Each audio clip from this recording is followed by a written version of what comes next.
اعوذ باللہ من الشیطان الرجیم بسم اللہ الرحمن الرحیم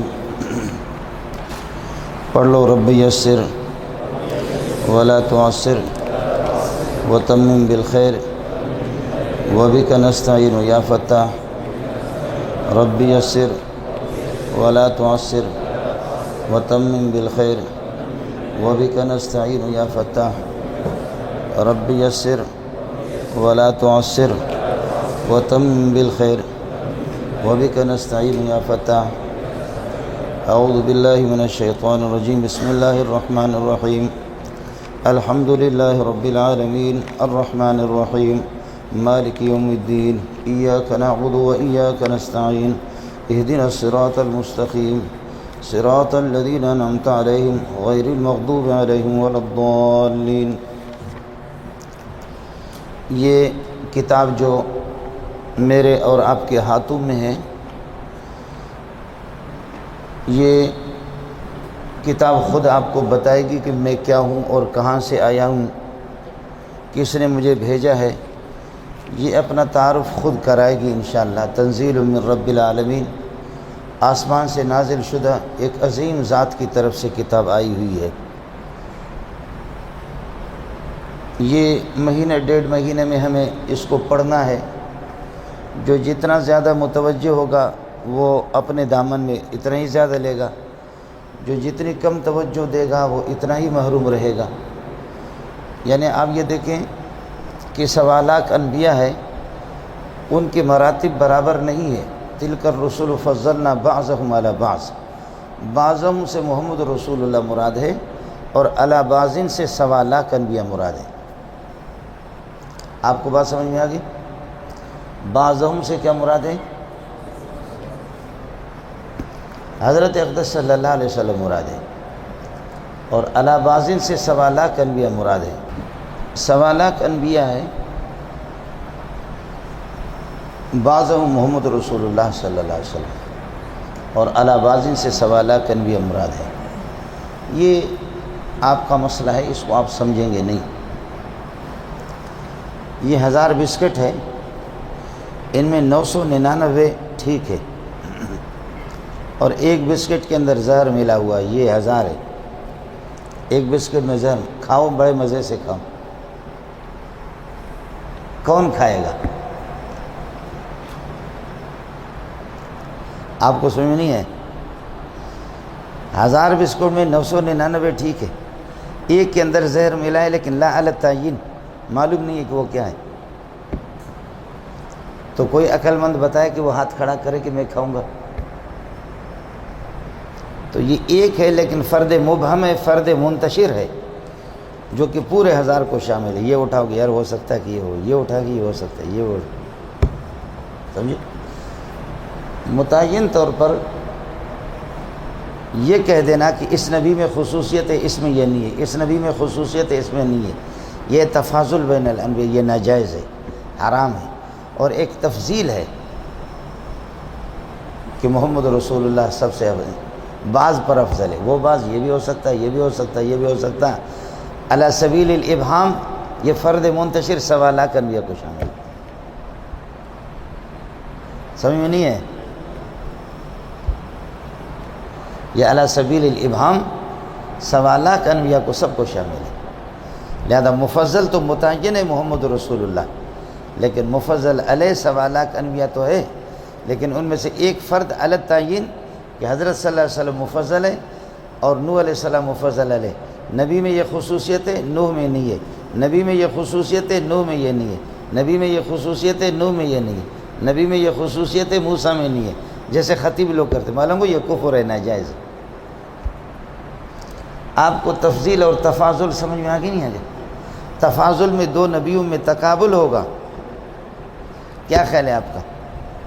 آپ سے کہا جائے کہ اللہ آپ کا بھلا کرے، آپ کیا نام ہے؟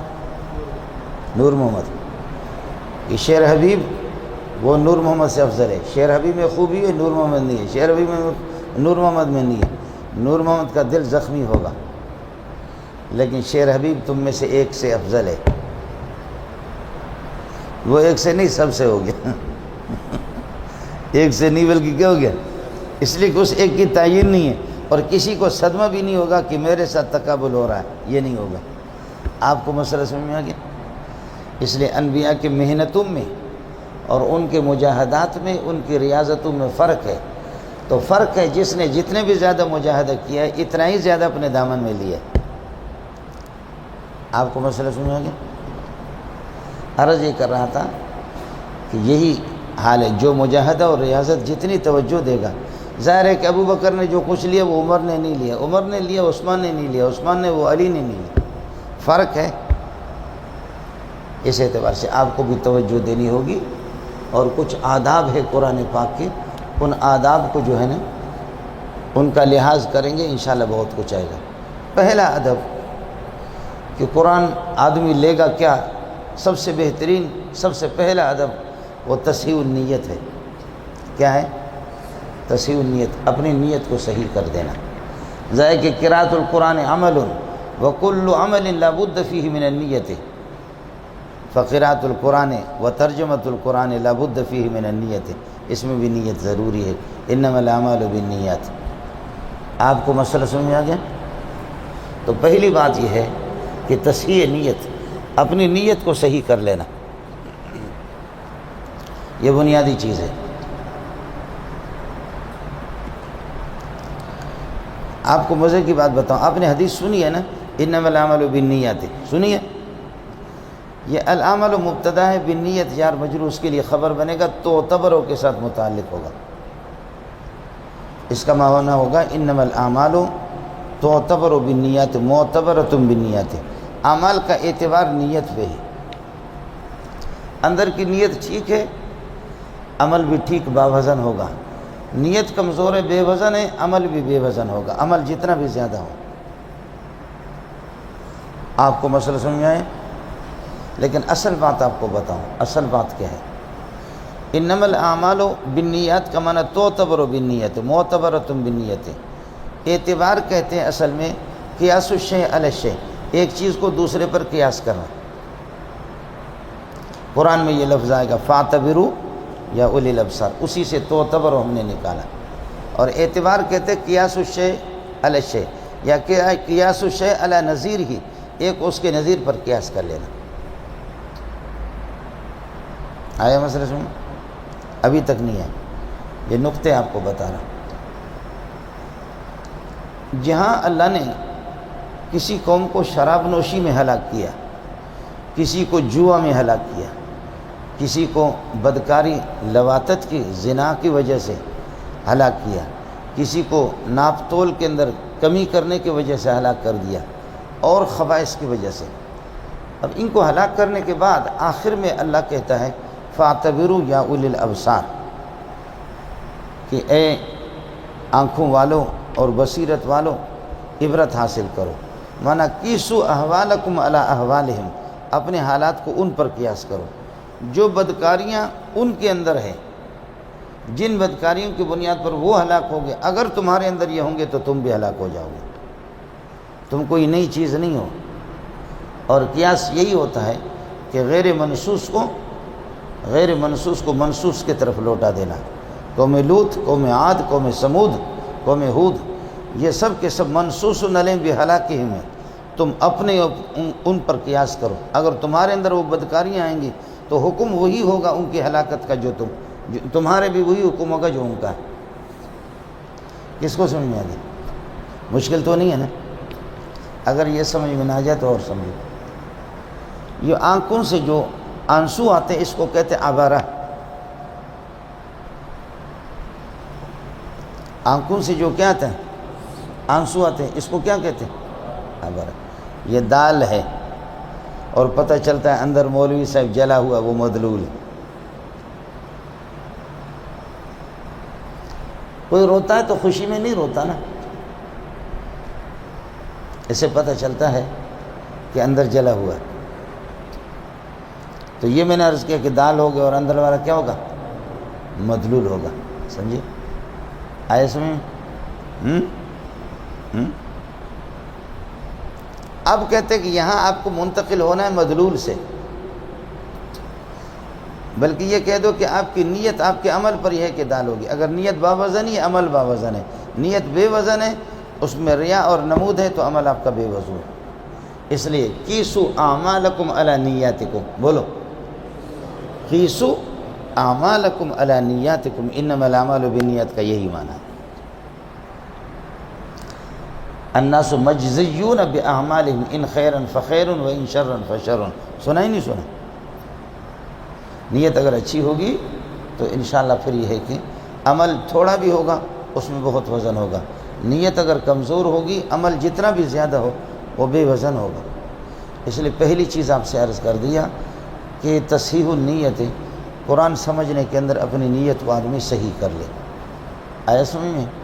نیت کو صحیح کر لے، انشاءاللہ اس سے آپ کے علم کے اندر برکت ہوگی، علم کے اندر نور آ جائے گا۔ آپ کو مسئلہ سمجھ میں آ گیا؟ تصحیح النیت۔ دوسری چیز ہے کہ طہارت ظاہری اور طہارت باطنی دونوں کا اہتمام کیا جائے۔ مفتی آپ کو یہ فتویٰ دے گا کہ بھائی حدث اصغر اور حدث اکبر دونوں سے آپ پاک ہوں تو آپ قرآن ہاتھ میں لے سکتے، پڑھ سکتے۔ حدث اصغر بے وضو، حدث اکبر جنابت احتلام، حدث اصغر حدث اکبر دونوں سے آپ پاک ہوں، آپ قرآن پڑھ سکتے ہیں۔ لیکن یہ مفتی کا کام ہوا، یہ قاضی کا کام ہوا، مفتی اور مولوی صاحب نے آپ کو یہ فتویٰ دی۔ صوفی اس میں تھوڑا سا اضافہ کرتا ہے، صوفی کہتے ہیں طہارت باطنی کو بھی ٹھیک، اندر سے بھی ٹھیک ہو جائے، پھر قرآن کے انوار اور حقائق تک آپ کی رسائی ہوگی، ورنہ نہیں ہوگی۔ صوفی کہتے ہیں اندر کو بھی ٹھیک کرو۔ در دست و تسبیح در دل گاو خر، در دست و تسبیح در دل گاو خر، این چنی تسبیح کے دارد اثر، اوپر تو اللہ اللہ اندر گدا گدا، اس تسبیح کا اثر کیا ہوگا؟ این چنی تسبیح کے دارد اثر۔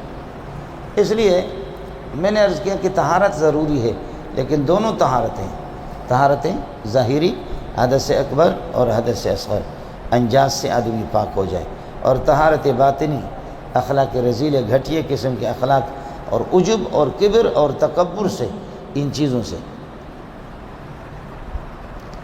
آپ میری فریاد سمجھ رہے ہیں؟ اس لیے امام راغب اصفہانی رحمۃ اللہ علیہ نے لکھا ہے لا یمسہ الا المطہرون، اس کا معنی یہ ہے کہ لا یمس انوارہ و حقائقہ الا المطہرون، قرآن کے انوار اور حقائق کو وہ آدمی پا سکیں گے، ہاتھ وہ لگائیں گے جو پاک ہوں گے، ظاہراً بھی پاک ہوں گے اور باطناً بھی پاک ہوں گے۔ عجیب بات آپ کو بتاؤں، دریا کے اندر اگر آپ سفر کریں گے نا، بڑے بڑے جہازاں، موجیں آتی ہیں پہاڑوں کی طرح موج، لیکن آواز کچھ بھی نہیں ہے، دریا کے اندر آواز نہیں ہوتی۔ آپ سے پوچھنے کی ضرورت نہیں، ہم لوگ بلوچ لوگ ہیں، دریا میں گھومنے پھرنے والے لوگ ہیں۔ دریا کے اندر جتنا بھی آپ جائیں گے نا، دریا کے اندر آواز نہیں آئے گی، آواز کناروں پر جیسے وہ موجیں آتی ہے کنارے ٹر گھر گھر ٹکراتے، کنارے پر آواز آتی ہے، لیکن دریا کے جن لوگوں کے اندر علم ہوتا ہے اور دریا کی طرح ان کا علم ہوتا ہے، وہ ٹر ٹر نہیں کرتے، جو ٹر ٹر کرتے ان میں ہوتا ہی نہیں، وہ کنارے والا ہے، وہ علم کے اندر نہیں گئے، وہ کنارے پر۔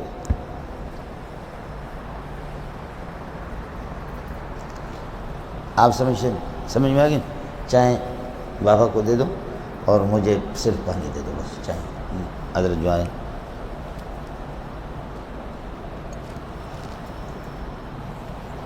آپ کو مسئلہ سمجھ میں آ گیا؟ اور اگر اس کو آپ سمجھنا چاہیں کہ پانی ہمیشہ نیچے کو جائے گا، اوپر نہیں آئے گا، اوپر پانی نہیں آئے گا، پانی نیچے جاتا ہے۔ ہر کجا پستی سو آب آنجا روت، ہر کجا درد دوا آنجا روت، جہاں زمین پست ہو پانی ادھر ہی چلا جائے گا۔ جن لوگوں میں عاجزی ہو اور اندر اپنے آپ کو کچھ نہ سمجھیں، ان لوگوں کے پاس علم جائے گا، ٹر کے پاس نہیں جائے گا۔ اس لیے قرآن شروع ہے بسم اللہ الرحمن الرحیم سے۔ میں انشاءاللہ بسم اللہ میں یہ باتیں آپ سے عرض کروں گا۔ با کا کسر ہے، با کا نقطہ اوپر ہے نیچے، با کا زبر ہے یا زیر ہے، سمجھے؟ یہ وہ انشاءاللہ بسم اللہ میں کل کے سبق میں آپ کا آ جائے گا، میں آپ سے عرض کروں گا۔ اس وقت یہی گزارش۔ یہ دوسری چیز تھی کہ طہارت من الانجاس و من الارجاس، نجاستوں سے، حدث اصغر اور حدث اکبر سے پاک ہونا بھی ضروری ہے قرآن کے لیے، سمجھنے کے لیے۔ اور لیکن یہ کہ بنیادی چیز میں نے عرض کیا کہ طہارت باطنی۔ پھر ہمارے پرانے زمانے میں یہ ان کا ایک مدرسہ ہوتا تھا، بعد میں پھر متاخرین نے ان کو تقسیم کر دیا، سمجھے؟ یہ کتاب الطہارت آپ کے، یہ طہارت من الانجاس ہے، حدث اکبر سے پاک ہے، یہ اسی سے، سمجھے؟ باقی دوسرا جو ہے طہارت اندر کی طہارت ہے، یہ علم التصوف ہے، علم الاخلاق ہے، علم السلوک ہے، یہ صوفیہ کے حوالہ کر دیا۔ ابو حنیفہ کے زمانے میں یہ دونوں چیزیں ایک کتاب میں بیان ہوتی تھی، اب متاخرین نے کیا کر دیا؟ وہ طہارت ظاہری کو الگ کر دیا اور طہارت باطنی کو صوفیہ کے حوالہ کر دیا۔ لیکن صوفیہ ہے کہاں؟ اللہ جانتا کہ کہاں ہے۔ جن کو آپ سمجھتے صوفی وہ ہے نہیں، جو ہے ان کو آپ بھی نہیں سمجھتے، میں نہیں سمجھتا۔ جو صوفیہ ہے نا اصل، وَلَا يُشَارُ إِلَيْهِمْ بِالْبَنَانِ، یہ دوسری چیز ہو گئی، بات بہت لمبی ہوتی جا رہی ہے کہ طہارت ضروری ہے۔ تیسری چیز ہے کثرت ذکر اللہ، کثرت سے ذکر کر لینا۔ ذکر میں آپ ذکر لسانی کریں، قرآن خود ذکر ہے، قرآن پڑھیں، درود پڑھیں، لا الہ الا اللہ پڑھیں۔ جیسے جیسے آئے گا نور آئے گا، اندر نور آئے گا تو یہ بھی قد جاءکم من اللہ نور و کتاب، پھر نور کی طرف جائے گا۔ جتنا آدمی اندر سے پاک، ضربیں جتنے بھی لگے نا، اس کا اتنا ہی فائدہ ہوگا۔ کثرت ذکر اللہ، الا بذکر اللہ تطمئن القلوب۔ چوتھی چیز مولانا، قرآن پاک کی عظمت کا قائل ہونا۔ ترمذی ثانی میں روایت ہے، نسائی شریف کے اندر بھی ایک حدیث، والد صاحب کو دے دیا۔ ترمذی میں ایک روایت ہے اور نسائی میں بھی یہ روایت ہے کہ استاد اپنے شاگرد سے کہتا ہے، یار یہ حدیث تو ہم آپ کو مفت میں دے رہے ہیں، آپ اس کی قدر نہیں کرتے۔ اس سے چھوٹی حدیثوں کے لیے ملکوں کی سفر کرتے تھے ہم لوگ، اس لیے کہ پکی پکائی کراچی کی تازی روٹی یا مفت میں جو چیز ملے اس کی قدر نہیں ہوتی۔ اللہ پاک نے ہمیں، ہمارے اکابرین سے مراد صحابہ، تابعین، تبع تابعین، یہ ہمارے اکابرین ہیں، ان کی محنتوں کے نتیجے میں اللہ پاک نے قرآنی علوم ہمیں مفت میں گھروں میں پہنچا دیا، ان کی محنت کی وجہ سے۔ اس لیے اس کی عظمت ہمارے دلوں میں نہیں ہے۔ ساتھیوں سے گزارش ہے کہ چوتھی چیز ہے کہ قرآن پاک کی عظمت کا قائل ہونا۔ یہ انشاءاللہ آئے گا آپ کے سامنے۔ ذالک الکتابوں کا معنی ذالک الکتاب العظیم لا ریب فیہ، آئے سمجھ؟ یا قل بفضل اللہ وبرحمتہ فبذالک فلیفرحوا۔ قرآن کی دولت آپ کے پاس ہے تو آپ کو خوش ہونی چاہیے، ایک عظیم نعمت آپ کے پاس آ گئی۔ اور اگر نہیں سمجھو تو یہ تو سمجھو، وَعَلَّمَكَ مَا لَمْ تَكُنْ تَعْلَمْ وَكَانَ فضل اللہ علیک عظیمہ۔ وَعَلَّمَكَ مَا لَمْ تَكُنْ تَعْلَمْ وَكَانَ فضل اللہ علیک، یعنی آپ قسم اٹھا سکتے ہیں کہ پوری کائنات میں قرآن سے بڑھ کر کے بڑی دولت کوئی بھی نہیں ہے۔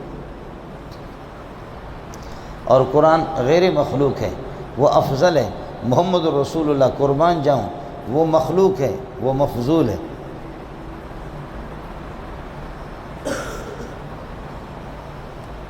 سمجھتے ہیں؟ قرآن غیر مخلوق ہے، کلام اللہ ہے، اللہ کی صفت ہے، وہ افضل ہے۔ محمد رسول اللہ ما جلالت شان ہی، وہ عظیم الشان ہے، لیکن پھر بھی وہ مفضول ہے صلی اللہ علیہ وسلم۔ قرآن کی قسم اٹھانے کی اجازت ہے، لیکن محمد رسول اللہ کی قسم اٹھانے کی اجازت نہیں ہے، اس سے آدمی مشرک بنے گا جتنا بھی زور لگائے۔ آپ کو مسئلہ سمجھ آ گیا؟ یہ 4 باتیں ہوں گی۔ 5واں مسئلہ ہے الاجتناب عن فضول النظر و فضول الکلام۔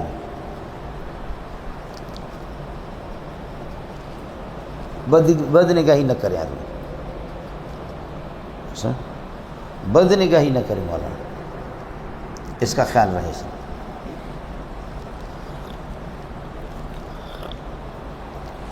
ابن قیم رحمۃ اللہ علیہ وہ فرماتے کہ جب سے آنکھیں ہم نے جھکائی اس دن سے خدا کی قسم قرآن و سنت کی حلاوت ہم نے محسوس کی۔ آپ لوگ اردو سمجھ رہے ہیں؟ جس دن سے ہم نے آنکھیں جھکائی اس دن سے قرآن و سنت کی حلاوت اور لذت ہم نے محسوس کی۔ ساتھی خیال کر لیں، کچھ پھل پڑ گیا؟ اور یہ بھی سمجھ لو کہ بد نگاہی ایک قرضہ ہے، اگر وہ کر لے گا اللہ اس کا بدلہ اپنی نگرانی میں خود بخود اس دنیا میں اس سے لے گا۔ کسی کی بیٹی کو اگر میں بد نگاہی سے دیکھتا ہوں، سمجھے، اب چاہے مجھے اس کا علم ہو یا نہ ہو، ہماری بیٹی کو کوئی دیکھ لے گا۔ کسی کی عزت کو بد نگاہی سے ہم دیکھتے ہیں، چاہے علم ہو یا نہ ہو آپ کو، اللہ تعالیٰ بتاتا نہیں ہے، اس کا بدلہ اللہ دنیا میں لے گا۔ اس لیے یعلم خائنۃ الاعین، یہ خائنہ اسم فاعل نہیں ہے، یہ مصدر ہے، عاقبۃ عافیۃ کی طرح۔ تو یعلم خائنۃ الاعین وما تخفی الصدور کا معنی یعلم خیانۃ الاعین، آنکھوں کی خیانت کو اللہ جانتا ہے، آنکھوں کی صداقت کو بھی جانتا ہے، خیانت کو بھی جانتا ہے۔ اس لیے ساتھی اس کا خیال کرے۔ پانچویں چیز یہ ہوگی، سمجھے؟ چھٹی چیز ہے مولانا الاجتناب عن صحبت الاغنیاء و اصحاب الثروت، مالداروں کی صحبت سے بچے۔ سمجھے؟ آپ کا بہترین آسان اشکال ہوگا کہ آپ بھی تو مالداروں کے ساتھ گھومتے پھرتے ہیں، تو میرا آسان جواب یہ ہوگا میں بھی آپ کی طرح محروم ہوں۔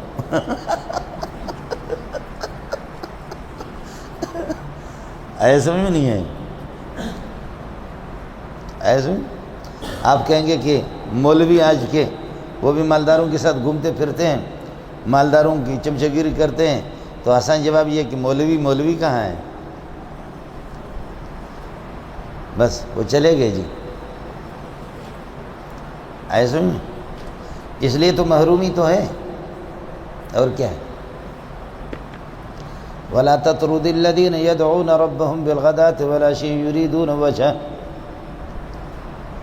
وہ اللہ کی رضامندی کو صبح شام چاہتے ہیں۔ اصحاب صفہ، ان کو آپ نہ دھتکاریں، ان کو الگ نہ کریں اپنی مجلس سے۔ وَلَا تَعْدُ عَيْنَاكَ عَنْهُمْ تُرِيدُ زِينَةَ الْحَيَاةِ الدُّنْيَا وَلَا تَعْدُ عَيْنَاكَ عَنْهُمْ وَلَا تَعْدُ عَيْنَاكَ عَنْهُمْ۔ یہ کلمہ ان جو آتا ہے یہ مجاوزت کے لیے آتا ہے۔ رمیت السہم عن القوس، تیر میں نے قوس سے پھینکا، تو کون سے تجاوز کر کے آگے نکل گئی تیر۔ آپ کی نگاہ صرف ان شاگردوں تک رہے، آگے کسی اور کو نہ دیکھیں۔ وَلَا تَعْدُ عَيْنَاكَ عَنْهُمْ، پیار محبت میں فرمایا تُرِيدُ زِينَةَ الْحَيَاةِ الدُّنْيَا، کیا چاہتے ہیں؟ دنیا کی رونقیں۔ وَلَا تَمُدَّنَّ عَيْنَيْكَ إِلَىٰ مَا مَتَّعْنَا بِهِ أَزْوَاجًا مِّنْهُمْ زَهْرَةَ الْحَيَاةِ الدُّنْيَا لِنَفْتِنَهُمْ فِيهِ، آپ کو سمجھا نہیں ہے؟ وَلَا تُطِعْ مَنْ أَغْفَلْنَا قَلْبَهُ عَنْ ذِكْرِنَا، قرآن ذکر ہے، جن کو ہم نے اپنے ذکر قرآن سے غافل کر دی، اس کی بات نہ مان، اسے ملے گا کیا؟ علوم سے آدمی نکل جاتا ہے۔ آئے سمجھ؟ یہ ہو گیا مولانا صحبت الاغنیاء سے میں نے عرض کیا کہ آدمی اجتناب کرے۔ ساتویں چیز ہے وہ تھا الاجتناب عن صحبت الاغنیاء، اب ساتویں چیز ہے اختیار صحبت الاولیاء والاتقیاء، اختیار صحبت الاولیاء والاتقیاء، اولیاء اور متقی لوگوں کی صحبت کو مولانا بڑا اثر ہوتا ہے، بہت اثر ہوتا ہے۔ اولیاء ولی ہے، ولا یلی ولایتن کا معنی قریب، یہ زیادہ قریب ہے، یہ بھی قریب ہے لیکن یہ زیادہ قریب ہے، یہ بھی قریب ہے لیکن یہ زیادہ قریب ہے، یہ بھی قریب ہے لیکن یہ زیادہ قریب ہے، یہ بھی قریب ہے لیکن یہ زیادہ قریب ہے۔ آئے سمجھ؟ یہ الا ان اولیاء اللہ کا معنی الا ان اقرباء اللہ، جو اللہ کے قریب تر، جو جتنا شریعت پر چلے گا اس کو پتہ ہو یا نہ ہو وہ اللہ کا اتنا ہی زیادہ قریب ہوگا۔ انبیاء کے قرب میں بھی فرق ہے، صحابہ کے قرب میں بھی فرق ہے، غوث اور ابدال کے قرب میں بھی فرق ہے۔ جو جتنا اللہ کی منت مانی کرے گا اتنا ہی اللہ کے قریب ہوگا۔ تو ساتویں چیز آپ سے عرض کر دیا کہ صحبت العلماء والاتقیاء، علماء اور اتقیاء، سمجھے؟ مولانا سب سے بہترین چیز یہ ہے جس کی نشست و برخاست قرآن و سنت کے مطابق ہے، وہ سب سے بڑا ولی اللہ ہے۔ اگرچہ وہ ہواؤں میں اڑ نہیں رہا ہے اور وہ دریاؤں میں پیدل نہیں چل رہا ہے، کوئی مسئلہ نہیں ہے۔ ایک آدمی ہواؤں میں اڑتا ہے، لیکن یہ کہ قرآن و سنت اس کی زندگی نشست و برخاست قرآن و سنت کے خلاف ہے، وہ دجال اور کذاب تو ہے، ولی اللہ نہیں ہے۔ اڑنا کوئی کمال نہیں ہے، مکھی بھی اڑتا ہے، مکھی بھی اڑتی ہے، مچھر بھی اڑتا ہے، کوے بھی اڑتے ہیں، اس سے کوئی متقی پرہیزگار نہیں، سارے حرام ہیں۔ آپ کو مسئلہ سمجھا گا؟ اس لیے زیادہ اڑنے کی کوشش نہ کرو، آیا مسئلہ سمجھ؟ تو یہ جو کرشمے جو دکھاتے ہیں نا، یہ تو کوئی ایسا نہیں۔ ہمارے برویوں میں ایک ابابکی ایک قوم ہے، ابابکی۔ اگر کسی کو فالج کی بیماری لگتی ہے تو وہ اس کو جوتا مارتا ہے منہ پہ، بالکل ٹھیک ہو جاتا ہے۔ آپ آ جائیں، کوئی فالج والا لاؤ، میں ملاتا ہوں آپ کو ابابکی سے، 2-3 جوتا منہ پہ مارے گا، ٹھیک ہو جائیں گے۔ آپ سمجھ رہے ہیں؟ تو آپ ان کو شیخ الحدیثوں سے اس کا درجہ اونچا کر دیں گے، یہ کوئی ایسا مسئلہ نہیں۔ اللہ ہی جانتا کہ یہ کیا ہے۔ اس قسم کی قوت ارادی مشرکین کے پاس، ان کے پاس بھی ہوتے ہیں، جادوگروں کے پاس بھی۔ یعنی اب بھی یہودیوں میں ایسے جادوگر ہے کہ جو یہاں سے ادھر اڑے گے۔ کچھ پلہ پڑ گئے؟ اس کے بعد اب آ جاؤ مولانا، یہ 6-7 چیزیں تھیں جو الآداب التی تتعلق بتلاوت القرآن، تلاوت قرآن، وہ بھی ترجمت القرآن، ترجمت القرآن کے ساتھ ان کا تعلق۔ ترجمہ نہیں کہنا، ترجمہ کہہ دینا، سمجھ رہے ہو کیا ہے؟ ترجمہ نہیں ہے بلکہ کیا ہے؟ ترجمہ ہے۔ اس کا ذرا خیال کر لو۔ کچھ پہلے پڑھ گیا؟ یہ ہوگی۔ اس کے بعد آ جاؤ کہ قرآن کیا ہے؟ القرء والقراءۃ والقرآن خواندن، آپ نے پڑھا ہے ارشاد الصرف کے اندر، قرأ یقرأ قرآن و قراءۃ و قرآنا۔ باقی قرآن بھی ہے، قرآن انشاءاللہ میں عرض کر دوں گا، یہ لفظ آگے آئے گا۔ بہرحال قرآن کا معنی خواندن، پڑھنا۔ سب سے پہلے اللہ پاک نے اس کی خود تلاوت کی ہے۔ مشکات جلد اول میں آپ فضائل قرآن کے اندر آپ نے حدیث پڑھی ہوگی، جب حق تعالی شانہ نے سورہ طٰہٰ کی تلاوت کی، قرآن پاک کی تلاوت کی، تو فرشتوں نے کہا کہ پروردگار، وہ امت کیسے عظیم امت ہوگی کہ جن پر یہ قرآن، ان کی نبی پر یہ کہ نازل ہوگا، جو اپنے سینوں میں اس کو محفوظ کریں گے اور اپنی زبانوں پر اس کی تلاوت کو جاری کر دیں گے، وہ کیسے عظیم امت ہوگی۔ اللہ پاک نے اس کی تلاوت خود فرمائی ہے، اور قیامت کے دن اللہ تعالیٰ خود تلاوت فرمائیں گے انشاءاللہ ثم انشاءاللہ۔ ٹھیک ہے مولانا؟ باقی آپ نے نور الانوار میں تعریف پڑھی ہے، القرآن هو المنزل علی الرسول، القرآن هو الکتاب المنزل علی الرسول المکتوب فی المصاحف المنقول عنہ نقلا متواترا بلا شبہۃ۔ پڑھا نہیں پڑھا ہے؟ خیال کر لینا، کوئی بات رہے گی نہیں، لیکن آپ کا خیال کہیں ادھر ادھر جائے گا، سمجھتے ہیں؟ بات ذرا سمجھ لینا۔ القرآن هو الکتاب المنزل علی الرسول، جو رسول پاک صلی اللہ علیہ وسلم پر 23 سال میں نازل ہوا۔ تفعیل جو ہے نا، تکرار اور تدریج پر دلالت کرتا۔ هو الکتاب المنزل یعنی تدریجاً 23 سال میں محمد رسول اللہ پر نازل ہوا، اور دفعتاً واحدتاً شب قدر میں لوح محفوظ سے سماء دنیا پر نازل ہوا۔ سمجھ رہی میں کہ دفعتاً واحدتاً شب قدر میں لیلۃ باقی کون سی شب قدر؟ کس کی شب قدر؟ مکے کی شب قدر یا ہمارے شب قدر؟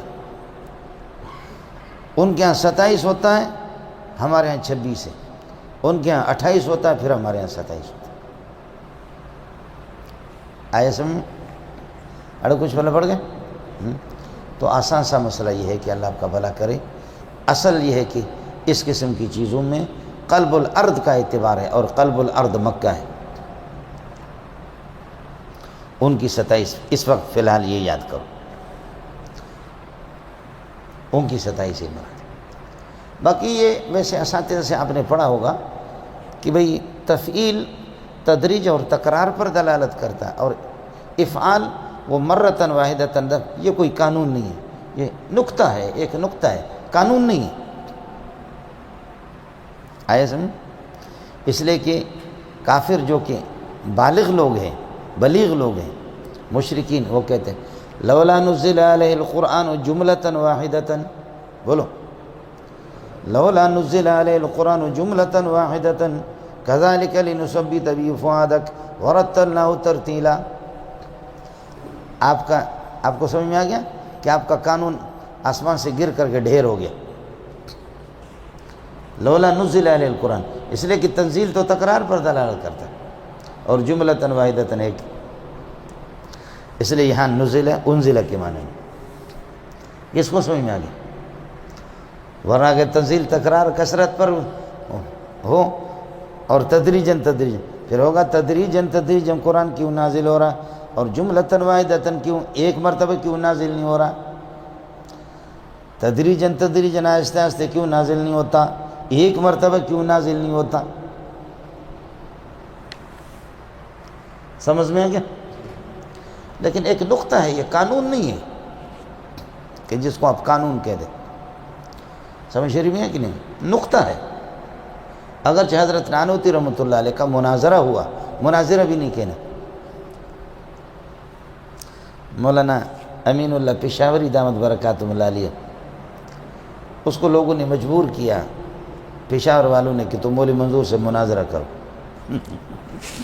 میں پشاور گیا تھا، میں نے 2-3 ختم بخاریاں کی، پھر میں وہاں سے نکل گیا، میں ایبٹ آباد جا رہا تھا، تو حضرت نے مجھے فون کیا کہ لوگ مجھے مجبور کر رہے یہ کہ میرا اور آپ کا مناظرہ ہونا چاہیے۔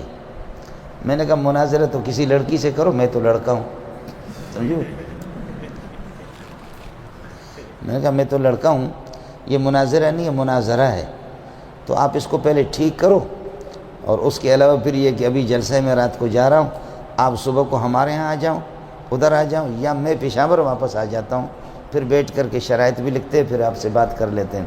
تو مناظرہ ختم ہو گیا۔ وہ مناظرہ کہہ رہا تھا، میں نے کہا آپ مناظرہ ہار گئے، وہ مناظرہ کرنا چاہ رہا تھا۔ سمجھ شریف میں آ گئی؟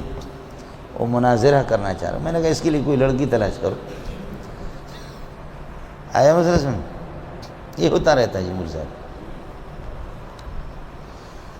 یہ ایک نقطہ ہے، میں نے آپ سے حضرت نانوتوی نے البتہ اس سے استدلال کیا۔ حضرت اقدس وہ قرآن پاک کی حقانیت پر استدلال کر رہا تھا کہ قرآن پاک اس وقت محفوظ ہے، غیر محرف ہے، اور تورات اور انجیل اس میں تو کوئی لا شک فی انہا منزلۃ من اللہ ہے، اس میں کوئی شک نہیں ہے کہ اللہ کی طرف سے نازل شدہ ہے، لیکن یہ ہے کہ اب کہ ان کی ایک ایک بات کو غیر محرف سمجھا جائے، یہ ہمارے پاس اس قسم کی کوئی دلیل نہیں ہے۔ ان میں تحریف واقع ہو چکی ہے، تحریف ان میں ہوئی ہے۔ تو اس پر جو ہے نا عیسائی نے کہا کہ حضرت آپ کا استدلال انا نحن نزلنا الذکر و انا لہ لحافظون، انا نحن نزلنا الذکر و انا لہ لحافظون سے آپ کا استدلال ہے، اور ذکر قرآن جیسے کہ لقد انزلنا الیکم کتابا فیہ ذکرکم وانزلنا الذکر لتبین للناس انا نحن نزلنا الذکر، قرآن جس طرح ذکر ہے تو آسمانی کتابیں سارے کے سارے ذکر ہے۔ وَلَقَدْ كَتَبْنَا فِي الزَّبُورِ مِن بَعْدِ الذِّكْرِ مِن بَعْدِ التَّوْرَاتِ، ذکر کا اطلاق تو تورات پر بھی ہوا ہے، انجیل پر بھی ہوا ہے۔ اگر ذکر محفوظ ہے اور اللہ حافظ ہے تو پھر قرآن ذکر ہے وہ محفوظ ہے، تو تورات بھی ذکر ہے وہ بھی محفوظ ہے، انجیل بھی ذکر ہے وہ بھی محفوظ ہے، زبور بھی ذکر ہے وہ بھی محفوظ ہے۔ اشکال سمجھ میں آ گیا؟ ہمارے مولویوں کا دماغ چکرا گیا، لیکن حضرت اقدس رحمۃ اللہ علیہ نے اس نقطے کی وجہ سے نکال دیا اپنے آپ کو، قاسم العلوم والخیرات محمد قاسم نانوتوی رحمۃ اللہ علیہ، حضرت اقدس نے فرمایا تورات کا نزول جو ہوا ہے وہ دفعۃ واحدۃ وکتبنا لہ فی الالواح، جیسے سورہ اعراف میں ہے، وہ تختوں پر لکھ کر کے ہم نے موسیٰ علیہ السلام کو دے دی، وہ تختوں پر لکھا ہوا تھا دفعۃ واحدۃ۔ اور یہ جو ہے انا نحن نزلنا ذکر، یا نزلنا آ گیا ہے، یہ 23 سال میں اس کا نزول ہوا، اس لیے ہذا مختص بالقرآن لا بالتورات، تورات اس میں داخل نہیں ہوگا، سمجھے؟ لیکن بہرحال وہ چونکہ تھا عیسائی، وہ کیا تھا؟ عیسائی تھا، سمجھے؟ زیادہ بول نہیں سکتا، میرے جیسے ملا ہوتا تو بولتا، سمجھ شریف میں ہے کہ یہ نقطے ہیں، نقطوں کے اندر اور لطائف کے اندر طرد اور کلیت نہیں ہوتی، کہیں لگا کہیں نہیں لگا، نقطہ ہے، قانون کلی ضابطہ نہیں ہے۔ آپ کو مسئلہ سمجھ میں عرض کر رہا تھا کہ قرآن پاک کی تعریف هو الکتاب المنزل علی الرسول، جو رسول پاک صلی اللہ علیہ وسلم پر 23 سال میں جس کا نزول ہوا ہے، المکتوب فی المصاحف، گتوں میں جو لکھا ہوا ہے، لیکن بالرسم القرآنی، رسم قرآنی کے ساتھ بشرطے کہ لکھا ہوا۔ اب آپ کے پاس جو بیاض ہے اس میں لکھا ہوگا سورۃ الفاتحہ مکیۃ، یہ بھی مکتوب بین المصاحف تو ہے، لیکن یہ کہ رسم قرآنی میں نہیں ہے۔ دیکھو قرآن کا رسم الخط الگ ہے اور اس کا بالکل الگ ہے، رکوع جو لکھے ہوئے ہوتے ہیں، سورتوں کا تعارف جو ہوتا ہے وہ رسم القرآنی نہیں ہے۔ اللہ کے لیے آپ کو سمجھ آئے، المکتوب فی المصاحف، مصاحف میں لکھا ہو لیکن بالرسم القرآنی، رسم قرآنی کے ساتھ۔ یہ ہماری بدقسمتی ہے، میں آپ کو قرآن پاک سے متنفر کرنا نہیں چاہ رہا، لیکن یہ پاکستانی جیسے یہ ہے، یہ سب بنگالیوں نے، برمیوں نے، بیروہیوں نے، ان لوگوں نے لکھا ہے۔ اس میں بہت سی چیزیں، وہ جو قرآن پاک کا جو رسم ہے، متواتر جو رسم ہے، رسم عثمانی، اس کے خلاف ہے، اس پر مستقل کتابیں ہیں، سمجھ شریف میں ہے کہ نہیں؟ مستقل کتابیں ہیں۔ اس لیے اب ایک کوشش سعودی والے کر رہے ہیں، لیکن یہ امت کے اندر ایک انتشار ہوگا، غیر مقلدین نے اس کو وہ کیا، لیکن ہم کہتے ہیں کہ بس اب چھوڑو اس کو، اسی طریقے پر چھوڑو، سمجھ؟ جیسے کہ اس میں مصحف عثمانی، رسم عثمانی، وہ ابھی ترکیہ سے میرے لیے ایک نسخہ کسی نے لایا اور وہ رسم عثمانی پہ لکھا، اور سعودیہ میں وہی ہوتے ہیں، سعودیہ میں اس کو تو داخل ہونے کے لیے چھوڑیں گے بھی نہیں۔ یہ جو میرے اور آپ کے سامنے یہ بنگالی برمیوں نے لکھا، سمجھے؟ یہ رسم عثمانی نہیں ہے، اس کے ایک ایک صفحہ میں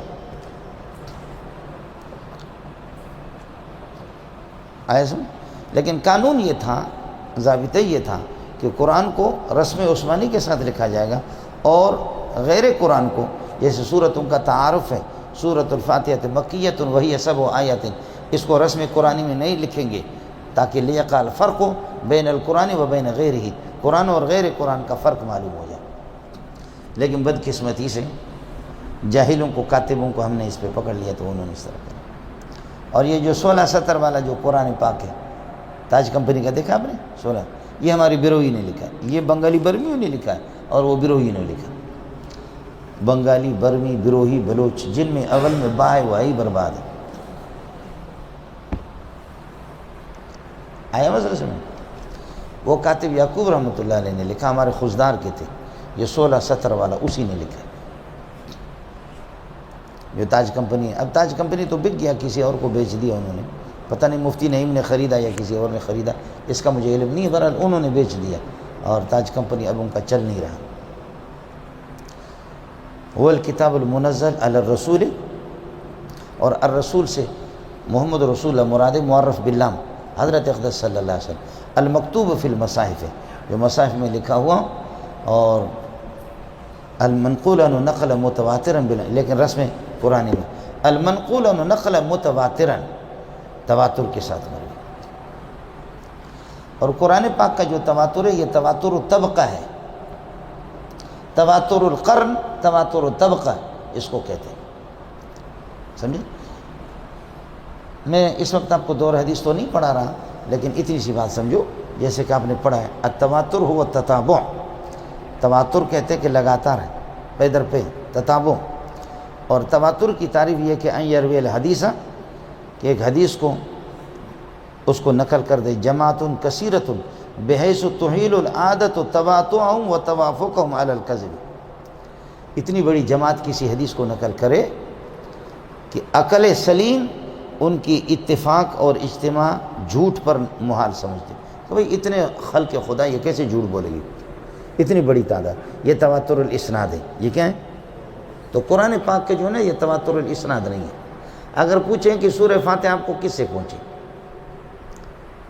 سورہ بقرہ آپ کو کس سے پہنچی، تو اس کی سند جو ہے نا یہاں سے لے کر کے الی رسول اللہ آپ بیان نہیں کر سکتے. حدیث کی سند میں آپ کو ابھی الی رسول اللہ بلکہ الی اللہ سبحانہ و تعالی آسمان تک میں آپ کو ابھی بیان کر سکتا ہوں. قرآن کی جو تواتر ہے وہ تواتر اسناد نہیں ہے. یہ تواتر الاسناد کی تعریف میں نے آپ کو بتایا. ان یروی الحدیث جماعت کثیرۃ بحیث تحیل العادت تواتعهم وتوافقهم علی الکذب. جھوٹ پر عقل ان کی اتفاق کو محال سمجھتی. آئے سمجھ؟ دوسری تواتر الطبقہ اور تواتر القرن. تواتر الطبقہ یہ ہے ان یروی الشیء جماعت عن جماعت قرن عن قرن بلا سند معین. کوئی خاص سند نہیں ہوتی، جماعت در جماعت صدی در صدی ایک دوسرے سے نقل کرتے ہیں. کہ تواتر القرآن علی بسط الارض، جیسے سرزمین پر قرآن پاک کی تواتر. یہ تواتر و طبقہ ہے. یہ کیا ہے؟ تواتر و طبقہ ہے. کوئی سند اس کی نہیں ہے. اور آپ ناراض نہ ہونا، مزے کی بات آپ کو بتاؤں لیکن باہر بتانا نہیں. لا الہ الا اللہ محمد رسول اللہ آپ نے سنا ہی نہیں سنا؟ سنا ہے؟ یہ تواتر و طبقہ ہے. یہ کسی بھی حدیث میں نہیں ہے. چلو میں نے مسلمان تو آپ لوگوں کو بنایا نہیں، سمجھے؟ اس سے پہلے تو میرے خیال میں آپ غیر مسلم ہو کر کے آئے تھے نا. اتنا تو میں نے احسان کر دیا نا آپ لوگوں کو. بتا یہ چیزیں بتانے کی نہیں ہوتی لیکن میں نے بس بتا دیا آپ کو، کم از کم آپ کا ایمان ٹھیک ہو جائے. یہ تبلیغیوں نے جب فضائل اعمال کو چھوڑ کر کے منتخب احادیث جب لکھا تو میں نے کہا کہ جیسے میرے ہاتھ لگی، میں نے کہا اس کو دیکھ لو، اس لیے کہ یہ حضرات اللہ والے لوگ ہیں اور ان کی بڑی محنت ہوتی ہے. کلمے کے ساتھ انہوں نے بڑی محنت کی. شاید اس کا حوالہ کسی کتاب سے دی ہوں. تو میں نے اس پوری کتاب کو چھان بین کی لیکن مجھے بھی نہیں ملا، تبلیغ والوں کو کلمہ کہیں بھی نہیں ملا ہے. تو آج مسئلہ آپ کا حل ہو گیا نہیں ہو گیا؟ ہاں معلوم. یہ تواتر طبقہ ہے. سیوطی کی ایک دو کتابوں کے اندر ہے یہ کلمہ، لیکن وہ یعنی حدیثوں میں، لیکن وہ حدیثیں ہے ہی ضعیف.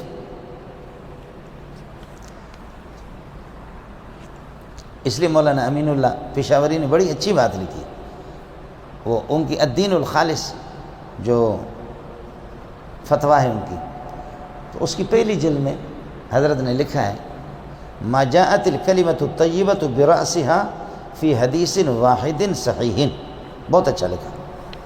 حقیقت یہی ہے کہ کلمہ کسی بھی صحیح حدیث میں نہیں آیا، لیکن نہیں آیا تو اہل حدیث کے دو اصول اطیع اللہ و اطیع الرسول. اہل حدیث کے دو اصول اطیع اللہ و اطیع الرسول. تو حدیث میں جب نہیں ہے تو لا الہ الا اللہ کہاں سے تو نہیں لایا؟ اس کا جواب ان کے مذہب پر نہیں بنتا، ہمارے مذہب پر بنتا ہے کہ یہ جو میں آپ سے عرض کر رہا ہوں تواتر و طبقہ ہے. اور اسی میں تراویح کی 20 رکعتیں اسی میں داخل. یعنی کسی بھی تاریخ میں آپ کو نہیں ملے گا کہ کائنات میں کبھی بھی کسی بھی صدی کے اندر مسجد نبوی میں یا مسجد حرام میں 20 رکعت سے کم تراویح. زیادہ تو ہوئی ہے لیکن 20 سے کم کبھی بھی نہیں پڑی گئی. چنانچہ اب اللہ تعالیٰ کبھی غلط لوگوں سے بھی دین کا کام لے لیتا ہے. اب یہ محمد بن سلمان سے اب اللہ نے یہ کام لے لیا. حالانکہ جیسے وہ گیا گزرا ہے، میں زیادہ نہیں کہہ سکتا چونکہ قرآن پاک کی مجلس ہے، گیا گزرا آدمی. لیکن یہ انہوں نے فیصلہ کر لیا 2 سال پہلے کہ مکہ اور مدینہ میں کسی بھی مسجد میں 20 رکعت سے تراویح اگر کسی نے کم پڑھی تو اس کی خیر نہیں. پہلے 8 رکعتیں ہوتی تھی. مسجد حرام میں مسجد نبوی میں نہیں ہوتی تھی، باقی مسجدوں میں ہوتی تھی. اب انہوں نے پابندی لگا دی. کہ تمام مسجدوں میں 20 رکعتیں ہوں، شکر الحمدللہ، اچھی بات ہے۔ آپ کو مسئلہ سمجھ میں آ گیا؟ یہ کیا ہے؟ تواتر و طبقہ ہے، کوئی سند معین اس کی نہیں ہوتی، بس جماعت در جماعت، قرن بعد قرن، اس طریقہ پر اس کو لوگ نقل کرتے آ رہے ہیں۔ اور تیسری صورت ہے تواتر التوارث والتعامل، وہ یہ کہ ان یکون العمل منقولا بالتواتر، کوئی عمل تواتر کے ساتھ منقول ہو، چلا آ رہا ہے وہ عمل ہے اسی طریقہ، سمجھے؟ آپ یہ کہہ دیں فرائض کی 4 یا نمازوں کے فرائض جو نمازیں ہیں، فجر، ظہر، عصر، مغرب، عشاء، یہ بھی ہے عملی طور پر۔ اب اس کے لیے ٹھیک ہے احادیث بھی موجود ہے، لیکن عملی طور پر یہ تواتر کے ساتھ مروی ہے۔ اور نماز کی ایک ہیئت ہے، اگرچہ کچھ لوگوں نے اس ہیئت کو بگاڑی ہے، سمجھے؟ نماز کی خود رکعت، فرائض کی رکعت، فرائض کہہ رہا ہوں، فرائض کی رکعت اور ان کی ہیئت یہ متعین ہے تواتر کے ساتھ۔ اور اسی طریقے پر جیسے مسواک شریف ہے، مسواک ہے تواتر کے ساتھ، مسواک ہے مسنون ہے تو مسنون اور مستحب چیز ہے، لیکن تواتر التوارث والتعامل، بس عمل ہے تواتر کے ساتھ۔ اب ابا اور کوئی تواتر ہو یا نہ ہو، ہمارا راونڈ والے کافی ہے اس کے لیے۔ الحمدللہ ایک بہت بڑی جماعت اس کو نقل کر رہی ہے۔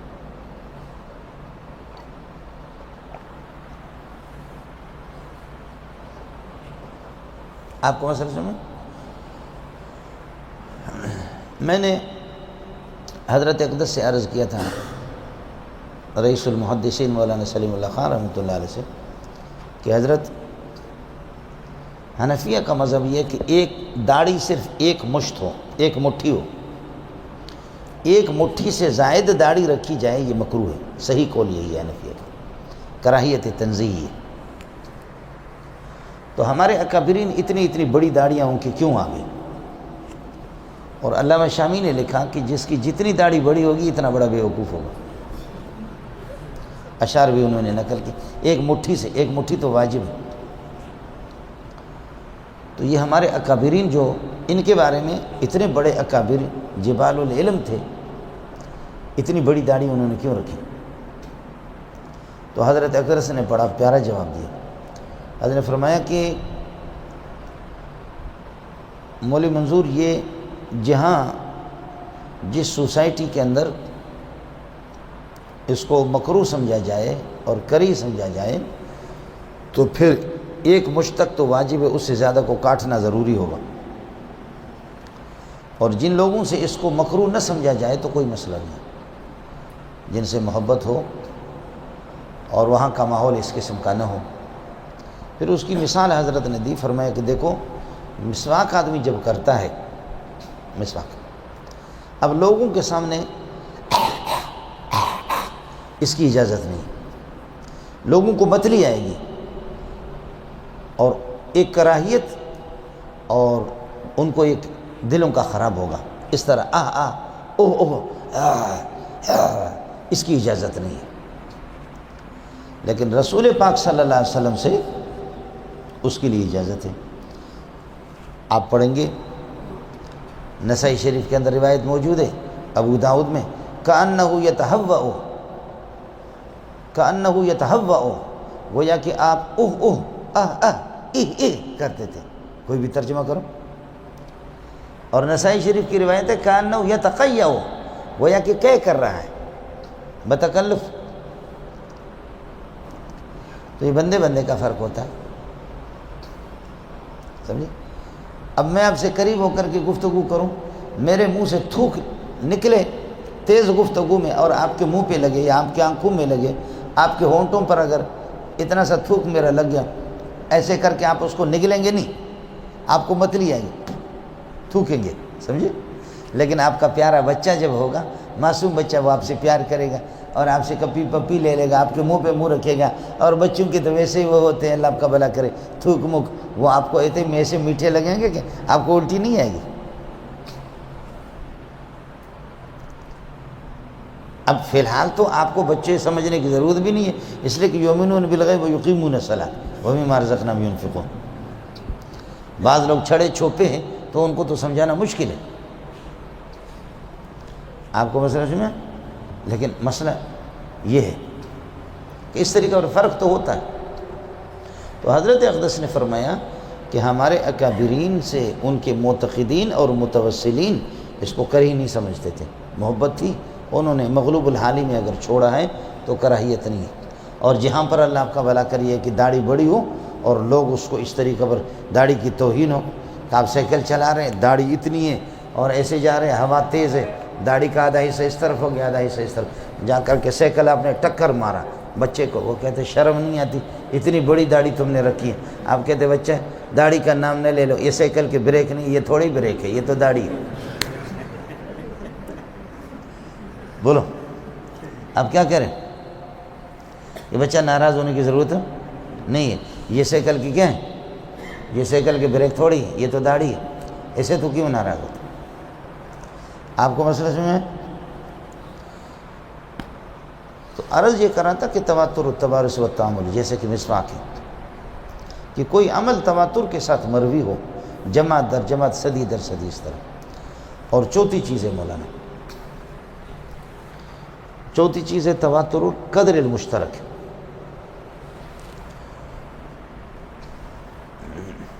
وہ یہ ہے ان تکون اشیاء مرویۃً، ان تکون اشیاء مرویۃً بطریق الاحاد، سمجھے، وتتفق علی قدر مشترک، کہ کچھ چیزیں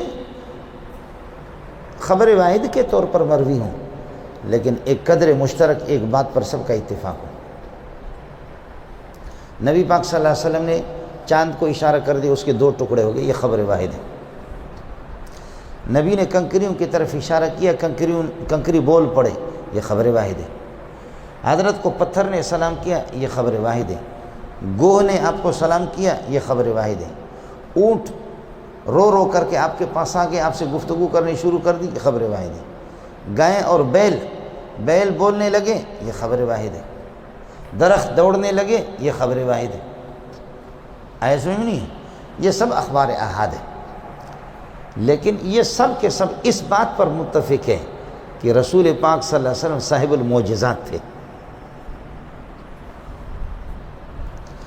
اب کنکریوں کا گفتگو کرنا یہ خبر واحد ہے، درختوں کا دوڑنا خبر واحد ہے، گائے کا بولنا اور بیل کا بولنا یہ خبر واحد ہے، اونٹ کا بولنا، لیکن یہ ساری حدیثیں ہے اخبار احاد ہے، لیکن یہ ایک بات پر تو سب متفق ہے، وہ کیا ہے کہ صاحب المعجزات آپ تھے، سمجھے؟ اس لیے مولانا یہ تقسیم اور یہ اقسام اربع علامہ انور شاہ کشمیری نے استقراء اور تتبع کے طور پر تتبع کر کے یہ 4 ترتیب انہوں نے دی ہے۔ حضرت اقدس علامہ شبیر احمد عثمانی رحمۃ اللہ علیہ فرماتے ہیں کہ علامہ انور شاہ کشمیری سے پہلے محدثین میں یہ ترتیب میں نے نہیں دیکھی تواتر کی، اور اس سے دین سے بہت سے اشکالات اور شبہات بالکل ختم ہو جاتے ہیں۔ اللہ کے لیے آپ کو کچھ پڑا نہیں پڑا یہ۔ چنانچہ شاہ صاحب رحمۃ اللہ علیہ کے بعد اس کو لوگوں نے دل کھول کر کے لے لیا، اس کو بریلوی نے بھی لے لیا، جماعت اسلامی نے بھی لے لی، اور اللہ اہل حدیث حضرات نے بھی لے لیا۔ مرآۃ المفاتیح 10 جلدوں میں مشکات کی شرح ہے، عبید اللہ سلفی کی، عبید الرحمن عبید اللہ سلفی کی مرآۃ المفاتیح، عین کے ساتھ مرآۃ المفاتیح۔ تو حضرت فرماتے کہ ھذا وقد قسم بعضهم المتواتر الى 4 اقسام۔ اب چونکہ ہم سے دشمنی اتنی ہے کہ نام تو ہمارا نہیں لے سکتا کہ کسی دیوبندی نے یہ محنت کی ہے، تو کہتے وقد قسم بعضهم المتواتر الى 4 اقسام، متواتر کو بعض لوگوں نے، تو وہ بعض وہ سعودیہ کے ڈالروں پر، وہ ریالوں پر پلنے والا نہیں ہے، وہ دیوبند کا ہے جی۔ اس بعض کو تو کیوں ظاہر نہیں کر رہا؟ بعض لوگ تو ایسے ہوتے ہیں کہ بڑے بڑے سانپوں کو اپنے نیچے ایسے مسل کر کے مار دیتے ہیں، سمجھ میں نہیں ہے؟ سانپ کو کیا کرتے ہیں؟ مقد کے نیچے ایسے کر کے ایسے کر کے مار دیتے ہیں، چھپا کر کے۔ یہ انہی میں سے وقد قسم بعضهم المتواتر الى 4 اقسام۔ حالانکہ علمی دیانت کا تقاضا یہ ہے، علمی دیانت کا تقاضا یہ ہے کہ من برکت العلم ان یضاف القول الی قائلہ، علم کی برکت یہ ہے کہ جس کی بات ہے اس کو اس کی طرف نسبت کی جائے۔ من برکت العلم ان یضاف القول الی قائلہ، قرطبی نے پہلی جلد میں لکھا ہے انہوں نے، جس کی بات ہو اس کی طرف اس کی نسبت کر دو، اور تو اس طریقے پر چھپاتا ہے۔ مولانا متوجہ ہو جاؤ، متوجہ۔ متواتر کے ان اقسام اربع میں سے کسی کا بھی کوئی انکار کرے گا، چاہے اس کی داڑھی ناف تک پہنچی ہو، وہ پکا کافر ہوگا، کفر ہے۔ اس لیے قرآن پاک تواتر کے ساتھ مروی ہے، تواتر کے ساتھ مروی ہے، آئے سمجھ؟ اور تواتر کا انکار کفر، تواتر کا انکار کفر۔ لیکن آگے انشاءاللہ ہم چوتھے پارے میں پہنچ کر کے تھوڑی سی اس سے تخصیص کرنی پڑے گی ہمیں۔ شافعیہ نے تخصیص بھی کی ہے، اور علامہ انور شاہ کشمیری نے فرمایا کہ شافعیہ کی یہ تخصیص مجھے پسند ہے اور یہ اچھی بات ہے۔ آئے سمجھ؟ متواتر کا انکار علی الاطلاق کفر ہے، لیکن بعض صورتوں میں بعض لوگوں کو اس میں کچھ تخصیص بھی ہو گئی ہے۔ پھر اس میں اب ایک مسئلہ اور سمجھو، بعض متواترات بدہیہ ہے التی یعرف الخاصۃ والعامۃ، اور بعض متواترات غیر بدہی ہے متواتر لیکن غیر بدہی ہے، جیسے کہ قراءت کا علم ہے، قراءت کا علم۔ اب آپ پڑھیں اہدنا الصراط المستقیم، ٹھیک، اب آپ پڑھیں اہدنا الصراط المستقیم، پٹائی کرے گا کوئی نہیں کرے گا؟ اہدنا الصراط المستقیم، اہدنا الصراط المستقیم، اہدنا الصراط المستقیم۔ کچھ پہلے پڑھ گئے؟ پٹھانوں کے سامنے پڑھیں پھر دیکھ لینا۔ اس لیے اب عام متواتر جو ہے وہ مشہور ہے صراط المستقیم، اہدنا الصراط المستقیم، اہدنا الصراط المستقیم، اہدنا الصراط المستقیم، صراط الذین انعمت علیہم غیر المغضوب علیہم ولا الضالین۔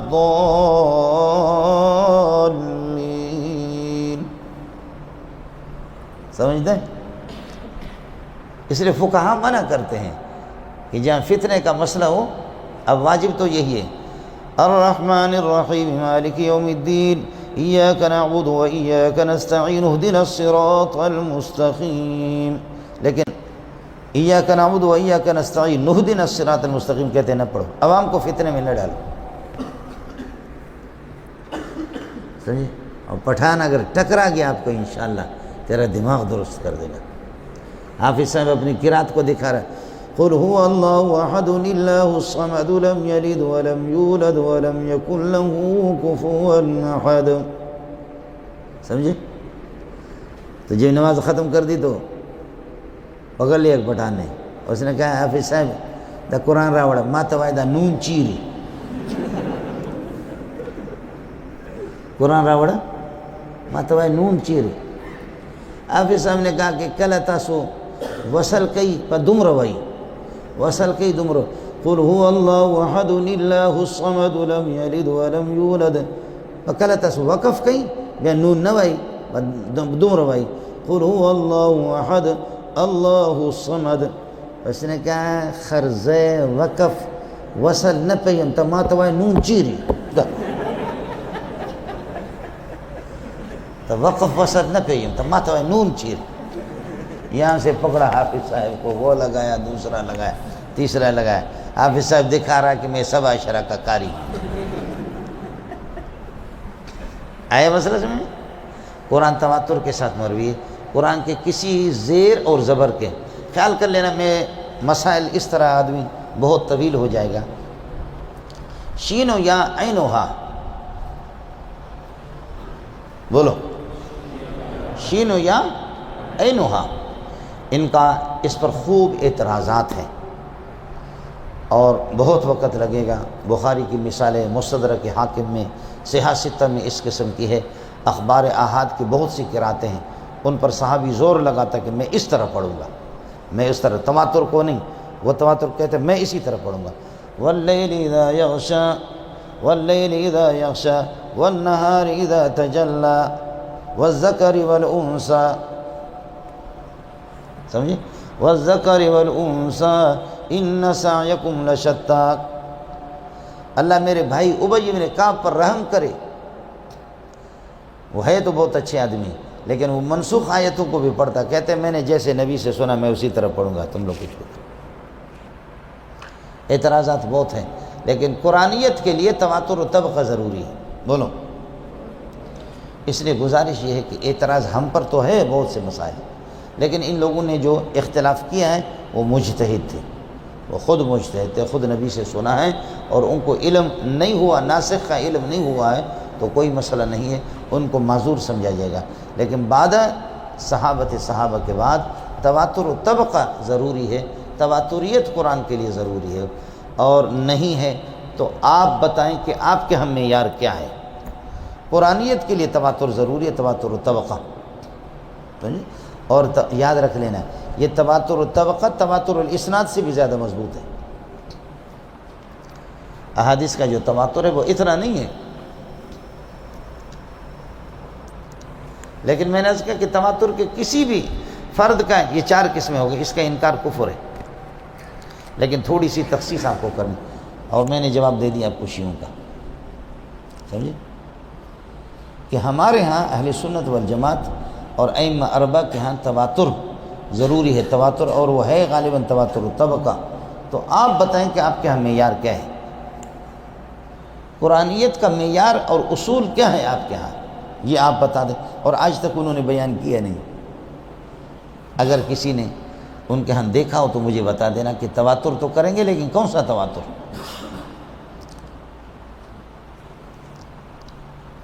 دورے میں اب پہنچیں گے انشاءاللہ، ان تواترات میں ہم اضافہ بھی کرتے، کبھی 6-7 تک ہم پہنچا دیتے ہیں، لیکن ان کی ضرورت نہیں۔ جیسے علامہ موسیٰ روحانی البازی رحمۃ اللہ علیہ نے، انہوں نے بہت سے ماشاءاللہ تحقیقات اچھی، شاہ صاحب رحمۃ اللہ علیہ نے یہ 4 قسمیں انہوں نے بیان فرمائی۔ اللہ کے لیے آپ کو کچھ پلا پڑا نہیں پڑا مولانا، اس کا خیال کر لینا۔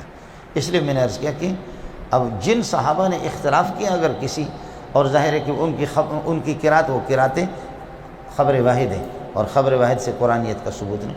ہاں استشہاد کے لیے اور تائید کے لیے، کسی آیت کی وضاحت کے لیے، کسی مسئلے کی وضاحت میں وہ اخبار احاد جو قراتیں ہیں وہ کارآمد ہوتی ہے، لیکن قرآنیت نہیں۔ قرآنیت کے لیے تواتر و طبقہ ضروری ہے۔ اور شیعوں کے اعتراضات بہت ہیں، بہت اچھے اعتراضات ہیں، لیکن میں نے عرض کیا کہ ٹھیک ہے کہ ہاں ہم پر تو اعتراض ہے، لیکن آپ کا معیار کیا ہے؟ انہوں نے ابھی تک اس معیار کو بیان نہیں کیا، اگر ہو تو کسی کتاب میں مجھے دکھا دینا، اور نہیں کر سکوں گا تو کچھ کم از کم آپ کو چاہیں تو پلاؤں گا۔ آیا مسئلہ سمجھ؟ هو الکتاب المنزل علی الرسول المکتوب فی المصاحف المنقول النقل متواترا بلا شبہ، یہ تو اس کے علاوہ ویسے تواتر میں شبہ نہیں ہوتا۔ البتہ بعض لوگ کہتے ہیں کہ چوتھی صورت، یہ چوتھا جو تواتر ہے، اس میں اللہ کا بھلا کری ہے کہ بعض لوگوں نے شبہ کے قول کیے ہیں، لیکن بہرحال علی الاطلاق یہ کہ اس کا منکر کافر۔ البتہ میں نے عرض کیا کہ تواتر کی 2 قسمیں پھر ہیں، ایک تواتر جو تواترات مشہورہ اور ضروریہ بدیہیہ، اور ایک تواتر غیر مشہور ہے کہ ہر ایک آدمی کی رسائی اس تک نہیں ہے، سمجھے؟ اس کا انکار اگر کسی نے کیا اپنی لا علمی میں، اس کو کافر قرار نہیں دیں گے۔ سمجھ شریف میں ہے کہ نہیں؟ وہ میں آپ کو بتاتا ہوں۔ وَلِأَبَوَيْهِ لِكُلِّ وَاحِدٍ مِّنْهُمَا السُّدُسُ وَلِأَبَوَيْهِ لِكُلِّ وَاحِدٍ مِّنْهُمَا السُّدُسُ۔ اب یہ میراث کا مسئلہ ہے، اگر اس کا کوئی انکار کر لیتا ہے اور میراث کو جانتا نہیں ہے، اس کی تکفیر نہیں کی جائے گی، اور چھوڑو اس کو۔ أَأَنذَرْتَهُمْ أَمْ لَمْ تُنذِرْهُمْ لَا يُؤْمِنُونَ، یہ ہو گیا۔ دوسرا أَأَنذَرْتَهُمْ أَمْ لَمْ تُنذِرْهُمْ لَا يُؤْمِنُونَ۔ آیا مسئلہ سر؟ کیا عرض کروں؟ انذرتهم ام لم تنذرهم لا یؤمنون۔ علامہ زمخشری رحمۃ اللہ علیہ نے حضرت نے فرمایا کہ شاذ یہ شاذ ہے، حالانکہ قرات متواتر ہے، اس نے شاذ کہا۔ آیا مسئلہ سمجھ؟ اور صرف کا قانون یہ ہے کہ دو حمزہ ہو، حمزہ ثانی ساکن ہو، حمزہ اول اگر مفتوح ہے تو دوسرے کو الف سے بدل دیں گے۔ اَأْمَنَ سے آمن، اور ایمان سے ایمان، اور اؤمن سے اومن۔ یہاں تو دونوں حمزہ متحرک مفتوح ہے تو دوسرے کو الف سے کیسے بدلیں گے؟ اس لیے وہ کہتے ہیں کہ یہ کیا ہے؟ شاذ ہے۔ تو لوگوں نے جرأت تو نہیں کہ اتنا بڑا آدمی ہے، لیکن اتنا کہا والمعتزلی قد اسال ادب، بڑا بے ادب ہے یہ، معتزلی بے ادب ہے۔ سمجھے؟ یہ جو آپ کے کنز الدقائق والا نصفی ہے، نصفی نے یہ کہا کہ واتقوا اللہ الذی تسالون به والارحام میں ایک قرات یہ حضرت حمزہ کی قرات ہے، اس نے کہا یہ شاذ ہے، اس میں ظاہر کا ضمیر پر عطف ہو رہا ہے اور یہ نحو کے قاعدہ کے خلاف ہے، اور اس میں ظاہر کا ضمیر مجرور پر جب عطف ہوتا ہے تو اعادۃ الجار علی المعطوف ضروری ہے، اس کو ہونا چاہیے واتقوا اللہ الذی تسالون به وبالارحام، والارحام عطف کرنا ٹھیک نہیں، یہ شاذ ہے۔ علامہ آلوسی رحمۃ اللہ علیہ فرماتا ہے یخشى علیہ الکفر، یہ بڑا امام تو ہے لیکن اس پر کفر کا اندیشہ ہے۔ اس قسم کے قرات متواترہ کا انکار کرنا، لیکن علامہ انور شاہ کشمیری ان کو کفر سے بچا سکتا ہے، عام آدمی نہیں بچا سکتے۔ شاہ صاحب فرماتے ہیں کہ چونکہ قرات ان کا فن ہی نہیں تھا، جیسے کہ پٹھان بلوچ کتنا بھی بڑا عالم ہو لیکن وہ قرات کو کیا جانتا ہے؟ پٹھان اور بلوچ ازل سے قرآن کے دشمن پیدا ہو گئے، جتنا بھی بڑا مولوی ہوگا، یہ آپ دیکھیں کہ کتنے شیخ القرآن تفسیر میں پڑھاتے ہیں، وہ کچھ کرتے ہیں، سمجھے؟ میں نے خود تجوید نہیں پڑھی، تھوڑی موڑی اس طرح ادھر ادھر کر کے، لیکن میں ان کو جب سنتا ہوں تو میں کہتا ہوں ان کے سامنے تو میں قاری عبدالباسط ہوں، وہ تو مجھ سے بھی ظالم گئے گزرے، جس طرح بگاڑ کر کے قرآن پڑھتے ہیں۔ تو حضرت اقدس علامہ انور شاہ کشمیری رحمۃ اللہ علیہ کی اس استثناء اور تخصیص کی وجہ سے یہ مفسرین بچ جائیں گے، کفر سے ورنہ نہیں بچ سکتے۔ بہت سی مثالیں آئیں گی انشاءاللہ، میری اور آپ کی گاڑی چلے گی، جب قواعد کی بات ہوگی کل سے شروع ہوگی تو پھر آپ بھی ذرا غور کرنا پڑے گا آپ کو، سمجھ رہی میں ہے کہ نہیں؟ پھر آپ دیکھیں گے کہ بہت سے مسائل آ جائیں گے۔ یہ مولانا قرآن کی تعریف ہوگی، هو الکتاب القرآن هو الکتاب المنزل الرسول المکتوب فی المصاحف المنقول عنہ نقلا متواترا بلا شبہۃ۔ مولانا قرآن کا موضوع ہے الانسان من حیث انہ مکلف، یہ قرآن کی تعریف ہوگی۔ موضوع القرآن الانسان من حیث انہ مکلف، چونکہ انسان کے آپ نے پڑھا موضوع کل علم ما یبحث فیہ عن عوارضہ ذاتیہ، ہر علم کا موضوع وہ شے ہوا کرتا ہے جس کے عوارض ذاتیہ سے بحث ہو۔ کلمہ کلام کے عوارض ذاتیہ سے نحو میں بحث ہوتی ہے تو کلمہ کلام نحو کی موضوع ہے۔ انسان کے عوارض سے بحث قرآن پاک میں اس اعتبار سے انسان مکلف، یہ قرآن پاک کا موضوع ہے۔ سامع شریف میں ہے کہ نہیں؟ تھوڑا سا بسم اللہ کیا، ابھی آپ لوگ چلے جائیں۔